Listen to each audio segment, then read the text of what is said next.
Good afternoon, everybody. It is 1 o'clock, so welcome to our virtual event this afternoon. If anyone's got any trouble hearing me, we should be okay, but if you're struggling, please let us know in the chat box. For those who don't know me, my name is Ben Hollam. I'm Managing Director at Q Content. We are a content agency based in Bath, and that's quite enough about us for today. If you've attended any of these events before, we run them over lunchtime, and it's basically designed to be short and sharp. So 30 minutes with a bit of a Q&A at the end if you've got any questions, and you're welcome to submit them as we go along using the button at the bottom of your screen. You'll see in the bottom corner here, I have Lauren assisting me today. Hello. Bring up Lauren. There's Lauren. Hi, everyone. Lauren's our marketing and events manager. Hi, Emily. So Lauren's going to be just keeping an eye on the chat today and keeping an eye on any questions, etc., that are coming in. You'll see in the bottom right-hand corner there is a chat there. So please introduce yourselves if you're coming in. Hi, Ruby. How are you doing? There's also a poll at the bottom of the screen. If you'd like to take part in that and answer, that would be great. But apart from that, it's all relatively straightforward. There is a little button under the screen, which some of you will be able to see, which is a link to the ebook, which we've produced, which is based on today's session, but in a little bit more detail. So you're more than welcome to click on that as well. So a quick introduction, and in the meantime, great to see you all introducing yourselves down the side there. What would be really useful is in the chat box, can you just let me know whether you are in the B2B space or B2C? It will be useful just to tailor some of the content from today and also a follow-up session that we've got scheduled. I suspect most of you will be B2B, there we go. But the odd one, Ed's in B2C. So whether you are a business leader yourself and you're looking to boost your profile, or you're part of a marketing team, maybe trying to convince one of your senior management team to go online and build their online profile themselves, hopefully you'll be able to find something of use today. Obviously, it's a short and sharp session, so we haven't got time to go into loads of detail. The recording of this event will be available to see on demand at any time once it finishes. As I say, we've also got an ebook which goes into more detail. And in a few weeks' time, we're also going to run a follow-up event, which is going to drill down into a little bit more of the detail in terms of the type of content you could produce and how to put a schedule together and get into the nitty-gritty a bit more. But in terms of today's session, we're going to cover the challenges that we all face, the principles of why it's worth the investment in time and resource, the tangible benefits that can be gained from it, I guess. And we're going to look at some practical suggestions going into the basic building blocks, the kind of fundamentals that you'll need to think about if you're going to try and boost and build your personal brand, or if you're doing it on behalf of somebody. So great, thanks for feeding in. A little bit of both seems to be the feedback, so that's great. I'm going to share my slides on the screen and chat over them, so hopefully you will all be able to see this, and as I say, fire in any questions that you've got as we go along. And let's see if I can get that up. Okay, hopefully that is working. Is that working, Lauren? Miracle. So, you know, in this day and age, I think there are a few people that would doubt the importance of having a strong online brand for their business. You know, that's a given now. Recognition and trust, loyalty, shortcut in the decision-making process. You know, big brands know how to build this, and everyone, we're all familiar with that concept. But it is still amazing how many businesses fail to leverage the personal brands of some of their senior management. So recent survey here by Meltwater in 2020 said only 40% of CEOs are active on social media. And that's my every device pinging in the background. Of that 40%, 70% of them only use LinkedIn. And I love this one. 64% of marketing departments would describe their CEO's social media as non-functioning, whatever that means. So it's not doing a job for them.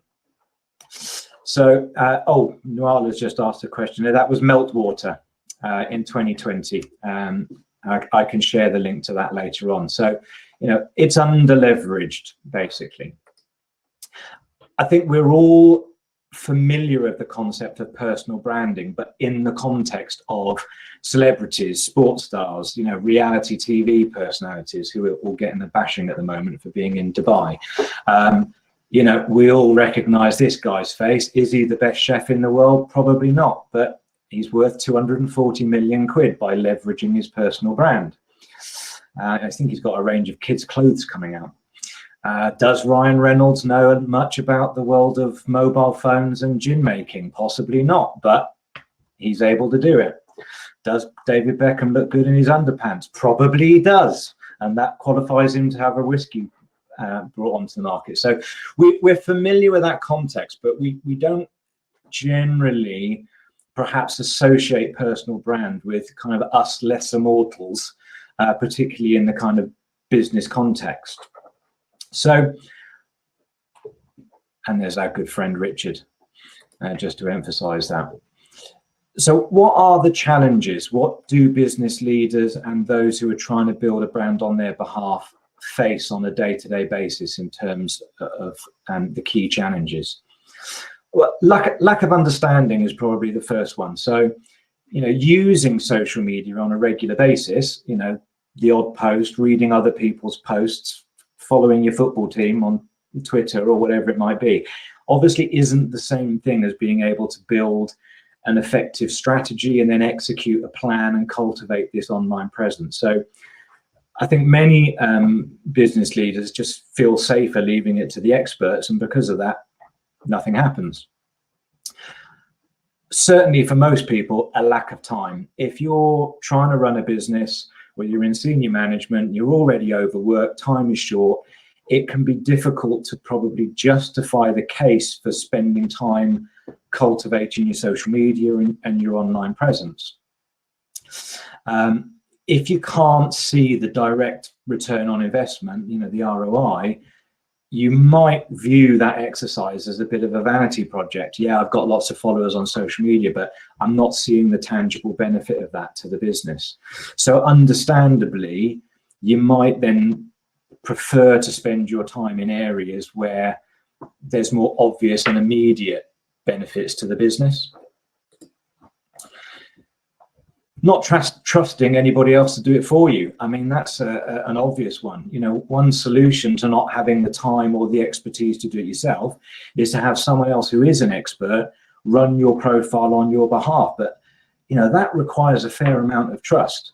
The thought of handing over the reins and effectively letting someone else represent you in the public domain is a pretty scary thought for most people. So you can't do it yourself, but you don't trust someone else to do it. And again, the end result being you don't do very much at all.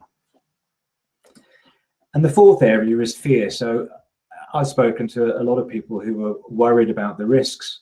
They've seen people slip up on social media and then suffer the backlash.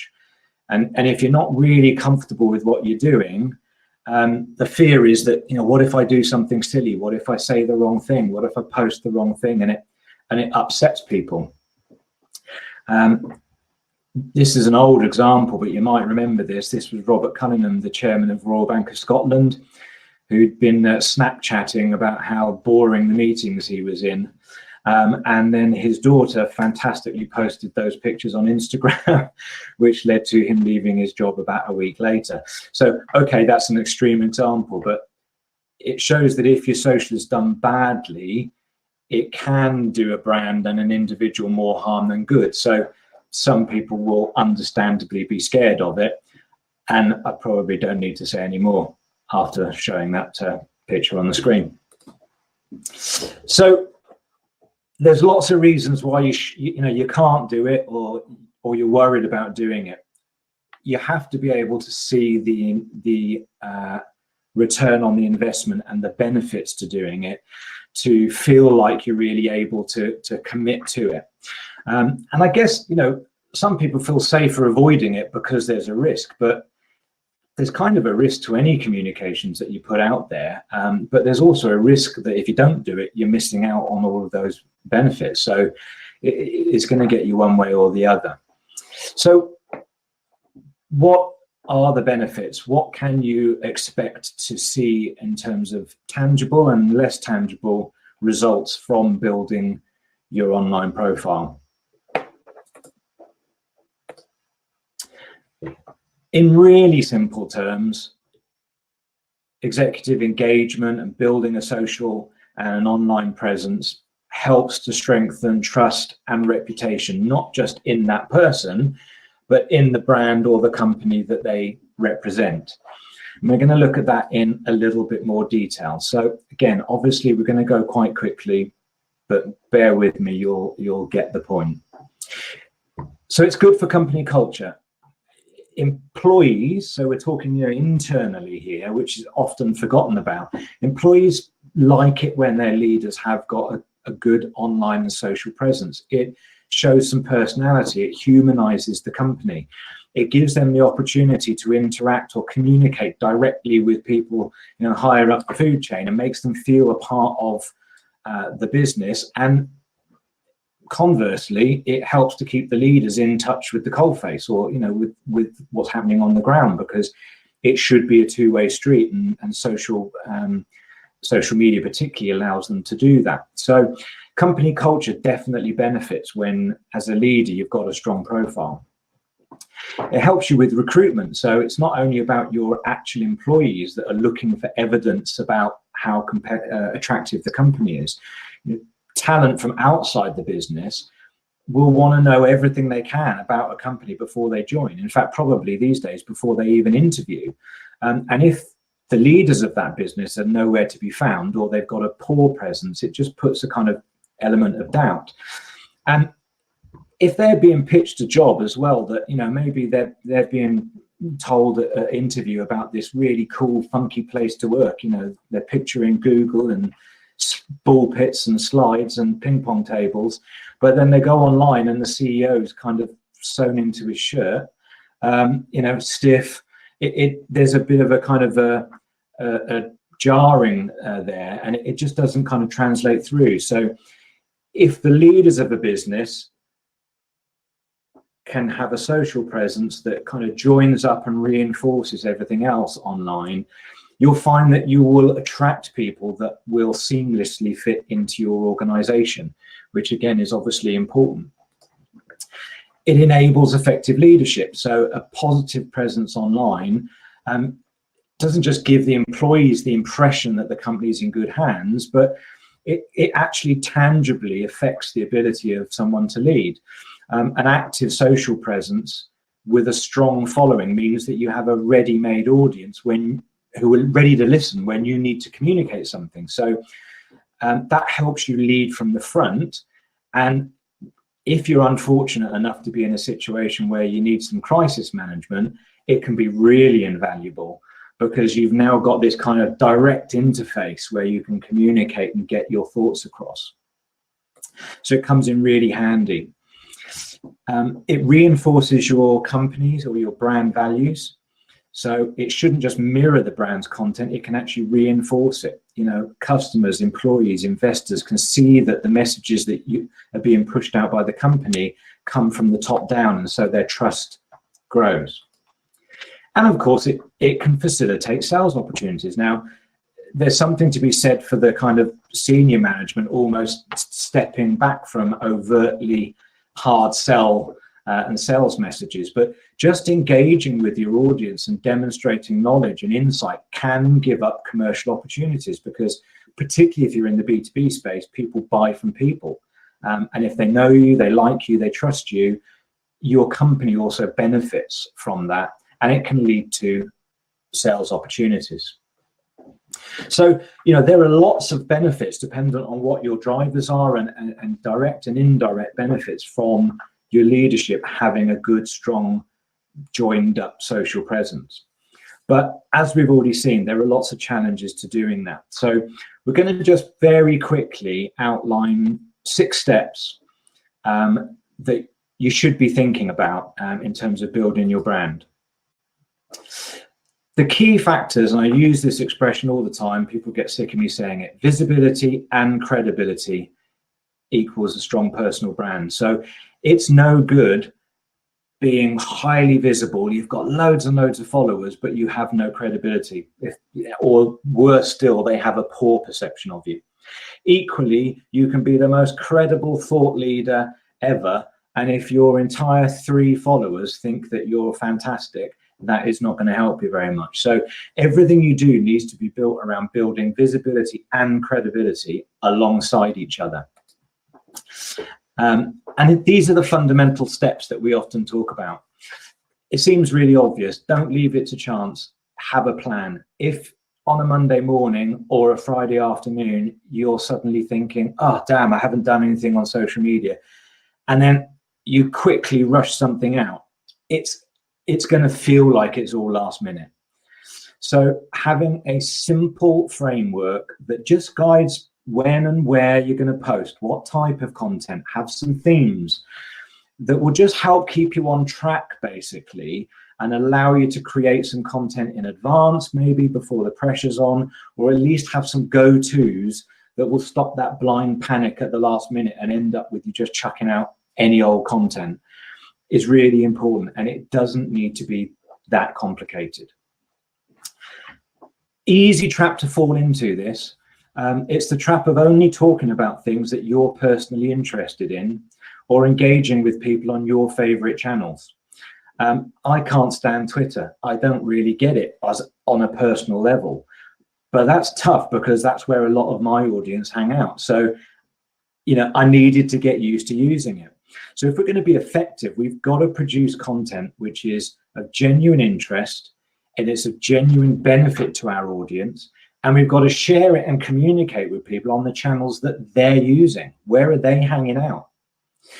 Now, there is a balance to be struck with stepping too far outside your own kind of natural areas or what feels comfortable or authentic. And we're going to talk about that in a second. But there is little point in producing content that your audience isn't interested in and sharing it on contents where in channels where they're not hanging out. Authenticity. People engage with people and they want to feel like they're interacting in a natural way. So, you know, corporate jargon isn't likely to be well received. Being authentic just means being real, whatever that is. And there's a warning message here against, you'll sometimes see people who are trying so hard to be authentic, you know, inverted commas, that the result is that they end up with something that looks just highly contrived and probably a bit cringeworthy because they're trying so hard to keep it real, you know. Posting a business guide while stood in a rainy bus stop, my pet hate. So, you know, you need to be aware of that, but whatever's real for you and your audience, and only you will be able to strike that kind of balance. The next point is consistency. You can't just drop in out of the sky every few months, even with the best bit of content ever, and expect to gain traction and build an audience. You have to earn your followers, and you need to keep proving your worth to them. So you've got to keep it going. Often neglected is personal engagement. Take the time to respond personally to people who are kind enough to engage with you. You know, this builds up trust and goodwill.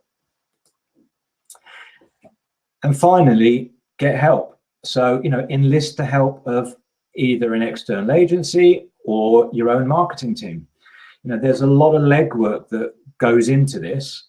So if you can get some help in, it has to be worthwhile. Of course, as we discussed before, that's a scary prospect. So you need to have some time spent defining processes, defining the ground rules at the start of that relationship to make sure that whatever activity is undertaken you've agreed with it, and your reputation is going to be protected. So your personality, your tone of voice, your topics, your target audience and such like is going to be respected.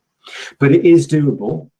And if you do want any further help or assistance in kind of putting a plan together that your marketing team could help you with, we're more than happy to kind of help you out with some simple checklists and such like that you might be able to use there.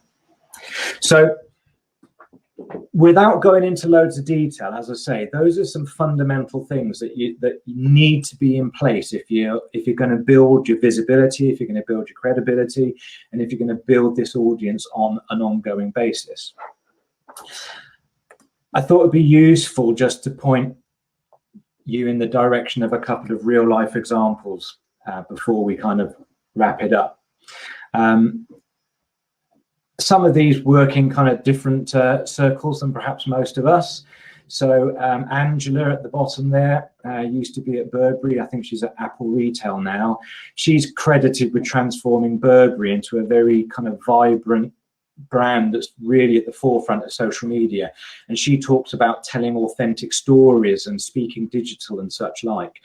Dan Schulman from PayPal, a huge organization, but he's got a very active social profile that he uses to support social causes and talk about issues around the workplace and outside the workplace. So he's got very consistent themes. Richard Branson, love him or hate him, has a very, very healthy following online because he's got a good balance of business advice and inspirational stuff and personal insight. So there's a plan. And Stephen Bartlett, a lot of you will know, he's very high profile, the co-founder of Social Chain, although he's recently taken a bit of a step back from that. It's built a huge organization, by the age of 25 in the social media space, but again, has a really good blend of content. And you just know instantly the sort of topics that he's going to be talking about. And a slightly kind of closer to home example, Christine at Revoco. This is a Bristol-based recruitment company. Now, recruitment's not an industry. Lauren Smarn in the bottom here, she's someone who used to be in it. Not an industry with a great reputation. And normally, if you see a recruitment consultant posting on social media, it's normally variations on, have you got a job I can fill, or, a vacancy. So what Christine's been very good at doing is building a social following. She shows personality. She's not scared to be controversial. There's a lot of humor. It's quite irreverent, but she talks about things that she's passionate about, and it's very, very human. So there's a constant theme here around the type of thing that she talks about. The article on the right-hand side, which was from a few years back, she interviewed some employees and produced this article about depression and mental health in a fast-paced sales environment, which then got picked up by the Bristol Evening Post and another couple of publications. A couple of the mental health charities picked up on it, and then they picked up a really big client who had seen it. It doesn't speak about them as a business at all, but they made contact and said, you look like the kind of business that aligns with us kind of ethically and the way that you think. So there was a tangible business benefit from it. So it's not all about talking about yourselves and what you do that can build this following. It's just about finding your authentic voice and being able to consistently communicate that. So, as I said, that's a real whistle stop. What can we say in conclusion? It's not a direct quote from Richard Branson. I wish it was, that would be brilliant. But if you're prepared to give this process the time and the thought that it needs, you will see tangible, quantifiable benefits, as well as some indirect ones as well. If time or expertise or fear is your biggest challenge, outsource it, either out of the building or to somebody else in the building or your marketing team. Remember that any successful personal brand requires visibility and credibility. And to get there, you're going to need to have a plan and consistent effort to keep that going. But if you do that, it's really well worth it. So that is where we're going to draw a line. We've got these sessions within 30 minutes, and there is an awful lot of information within there, but hopefully you'd have found at least some of those kind of principles and guidelines, something that might help you. And if you do have any specific questions, we can pick them up now, or if you ever want to fire them over to us offline, you're more than welcome to do that. So I've seen quite a bit popping in. We've got James, a question from Lauren, what we got, and I will attempt to string together a coherent answer. We've got one from James, which is, what other channels are really worth using apart from Twitter and LinkedIn? I think a lot depends on, sometimes it can be really easy to say, oh, we're B2B, so it's LinkedIn and Twitter, or we're B2C, so it's Instagram and Facebook and Pinterest, or whatever it might be. Of course, if you're B2B, LinkedIn and Twitter will tend to be where you'll gravitate. But it does depend on what your business service is. If you're in an area that's highly visual, then Instagram's great. You know, if you do office refits or something creative, Instagram can work out really well for you. Facebook equally, surprisingly, if you're running targeted campaigns, because Facebook, you know, it's a better algorithm to be able to target people. Facebook can work really well as well. So I think you literally need to think about where are your audience hanging out, not just maybe in a business context, but even if that's in a personal context. And if your business has the right type of content for a channel, experiment with it and see. Sometimes you'll be surprised. We've had some campaigns in the past for clients that you'd never think Facebook would work, and it worked fantastically. And other times it's the usual suspects. So it really is a case of experiment. Particularly with Facebook, you can put a pretty small budget in place and gain some metrics to see whether you think it's worth scaling or not. And next one is, what level of posting on LinkedIn should you be doing for consistency? We get asked this a lot. There is definitely a point where you can overdo it. We used to post a lot, and we found that actually it kind of reached a plateau and then started to tail off. So I tend to say to people, if you can, try and post something original, so your own content, a blog or something that's on your own website, once a week. That's an ideal kind of scenario. We share kind of curated content, so we might post something that we've seen that's in the public domain. Here's something really interesting, and I add a little comment once a day on LinkedIn, but definitely not more than that. And we post once a week our own original content. Twitter, you probably need to be looking in an ideal world to be posting a few times a day, but that doesn't need to be your own original content. It can just be something from the public domain that you've picked up, shared, and just added a comment to.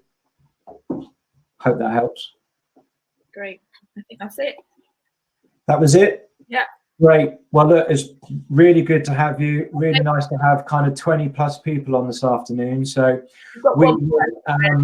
We actually have one more. Sorry, Chris. Oh, we've got one more. Go for it. Hi, Ben. Have you developed your own personal brand? Yes. Everything that we've just been talking about today is basically based on our experience. So we set up Q, or M2 Bespoke as it was called, just over 10 years ago. Over that time, I think the last time we checked, about 90% of our current clients have either been won directly through my LinkedIn and Twitter profile, or referrals from clients that were won through my LinkedIn or my Twitter profile. So it's been our primary biz dev and kind of networking and brand awareness channel over the last 10 years. And we've built that through with my personal profile kind of at the front of that, and then the company kind of benefiting from it. So and down to the process of outsourcing. Now, you know, obviously as an agency, we kind of would say that, but blatantly as the managing director of the business, I'm not sitting on LinkedIn all day, every day. So, you know, we do have a process behind the scenes where some of my brand is managed for me by one of my team. And I'm comfortable to do that, but I'm only comfortable because we've got rules in place. So yeah, I can vouch for it. And again, if you ever want to chat about that offline, I'm more than happy to kind of share what we do and how we've done it over the years with you. That's no problem at all. Great. Is that it? Yeah, that's it. Fantastic. Really good to have, really good to you know, virtually see you all today. We will post the video of this up onto our website, and the ebook, which goes into a bit more detail, is live now as well. You'll be able to see it on our insights page or from our homepage. And we'll also have a follow-up event next month, which will go into a bit more detail and the nitty-gritty on the content side. So we will be in touch and let you know when that's coming around. Enjoy the rest of your afternoon. Thanks very much. Bye-bye.